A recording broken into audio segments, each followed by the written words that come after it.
Well, you always have to christen your raised beds with rabbit shavings, guinea pig shavings, or something, right? And you always have to reuse your grocery bags, right? At least one time. Sometimes they're just in such bad condition, or just, I should say, they're just not very strong. They break a lot of times just when you're just putting your groceries in one time. They'll have holes in them and rips. All right, come on. Doing things one-handed. Just kind of stir it in here. I don't know if you would call this raised bed number 4 or number 5, since we got kind of 5 beds going and 2 post-mycorrhizal beds. And off camera yesterday, we put a nice bucket full of ashes from our wood ash or cardboard ash burn in here. Here are my 2 new Duncan grapefruit plants, and at least one of them will be on the mycorrhizal beds here.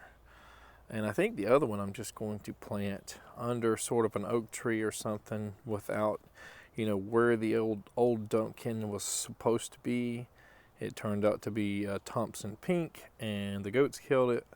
So that might be a good place for one of these. And here is another one. It looks to be in pretty sad shape here. It's a Meyer lemon.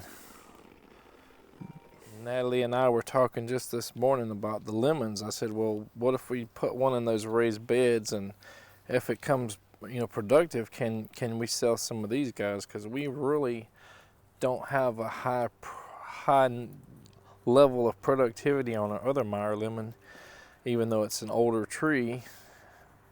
So this might be a good option if it'll, you know, snap out of whatever is making it mad, and get some lemons to sell. All right, we're back at bed number 3. I guess the water, you know, you can see it over there still, but the water that was right here isn't as bad, so I can kind of get to this bed again. You can see I framed this in several years back, probably 10 years ago, and I was experimenting to see if black walnuts would survive here. They do survive in the area, and probably moderately wet ground, but this either had too much wetness or maybe too much root density around here. For some reason it didn't survive one season here, and I thought those guys were pretty tough. So I really don't want to put a walnut here, but I think, you know, we kind of put stuff over time, a few little twigs and leaves and all. Let's just fill that full of some, you know, plant material too, and make another little mini bed there. There's some more wood here. Pretty wet, and look at that. Pretty much ready to turn to soil almost. Stick. See, some of this stuff is laying right beside of it. Look at there. Easy peasy. Even more stuff that's crumbling and ready to go to just provide us with that awesome plant material there. Now that's a wax myrtle, and you can see there's already some kind of fungal growth here. Maybe we can just make that go and cut it in half. That. Maybe put this right there. More wax myrtle.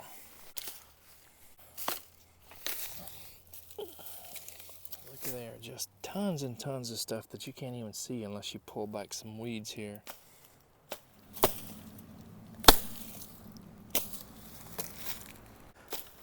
Big old root system there. Again, if we want to start these beds in a hurry, we need to at least have that middle section, or wherever we want to plant our main tree, with soft materials, small materials, or whatever. And we may end up having to move some stuff around to dig in that area. So put your larger stuff or your more less rotten stuff around the edges, and keep the middle where it will be easier to work. That's about it. See if we can kind of break some stuff in there, get it a little more densely packed before we get our leaves and stuff in there. Kind of kick it, break it down. Yeah, we probably need boots for this. So do we have some materials around here that I can start filling this old banana bed? It starts right here and it ends here, so maybe 12 foot, 10 to 12 foot. And this is one corner here, and that's one corner there, so maybe 28, 30 inches wide. Definitely got some material within probably 50 to 60 foot of it. That big old joker there, if I can lift it, that lighter one, and this whole sweet gum we pushed down a few days ago to make, it was on our other video. I don't know if we put it on this video or not. And then there's all kinds of stuff there. All right, I know for sure that guy's not ready. I could kill myself trying to put it over there, or if I had help it'd be easier, but I guess it just needs to stay and rot a little bit longer. Let's get this guy. And as far as I'm concerned, I really don't want to go in the middle at all right here. Let's see if we can just frame the edge, the outside edge up here.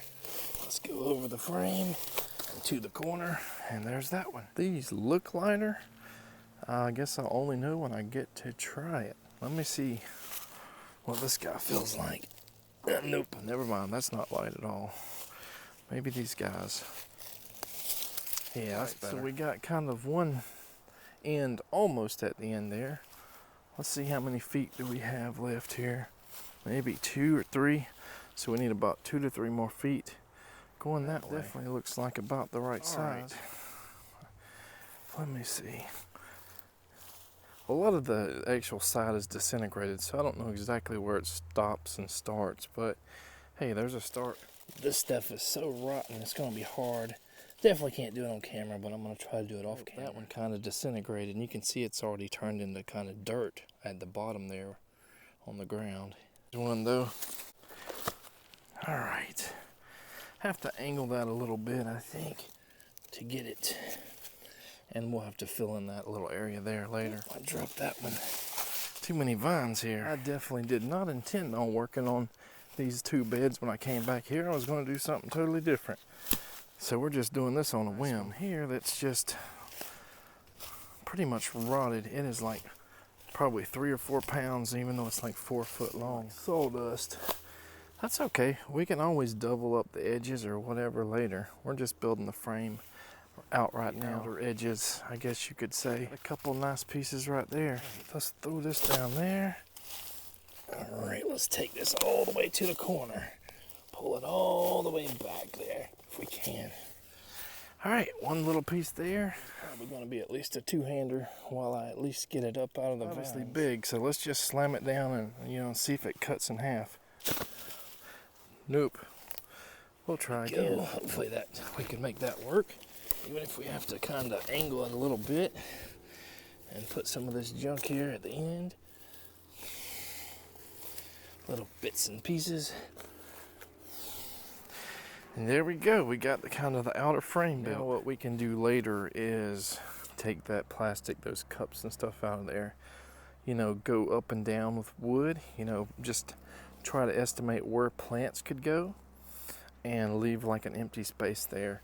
So put big thick pieces between where we're going to plant, then smaller pieces, then nutrient drench, leaves, everything like that. If we're going to plant something right here, just have it like that, go across, hopefully downward instead of, there we go, instead of on top.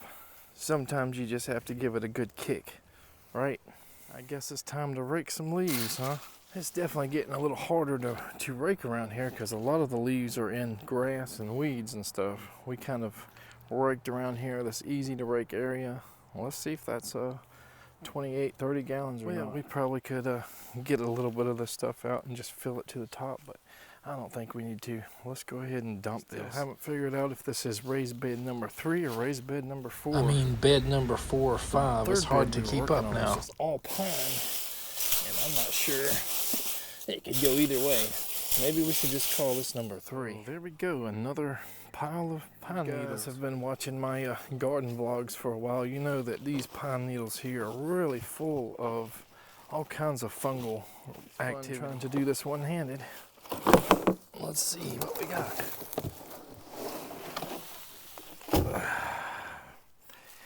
There we go. Yeah, I'm pretty worn out from doing all this work today. As you can see, that's way too many, but we'll still push it down and make it dense, and as it composts down, You know, that'll be a lot of carbon, soil, some nutrients. Yep, you gotta get your shoes in there, your feet in there to push it down.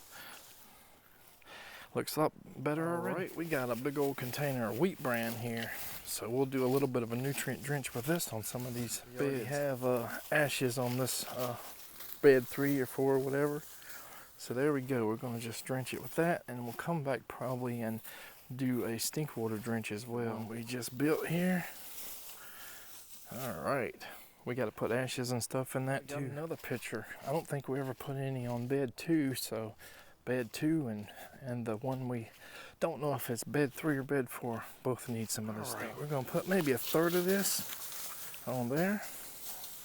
We're going back to bed 2, so we've put stink water, and we put like the settlings from stink water in here, and you can see we've still got ashes up there. Kind of spread this around here, there, and everywhere. All right. We may have some soybean meal too to add to some of these beds. I'm not sure yet. So that bed has got ashes in it now. 3 of the last beds that we made need the stink water and stuff too. We probably can't do that on this video. Battery's about dead, worn out from doing all this work. So I guess that's it for this episode of the raised aged wood chip alternative beds. As long as we can keep churning out these beds, and as long as we can get some plant material, you know, get a lot of things planted in these beds before the end of the season, this is going to be like an amazing experiment. Take care.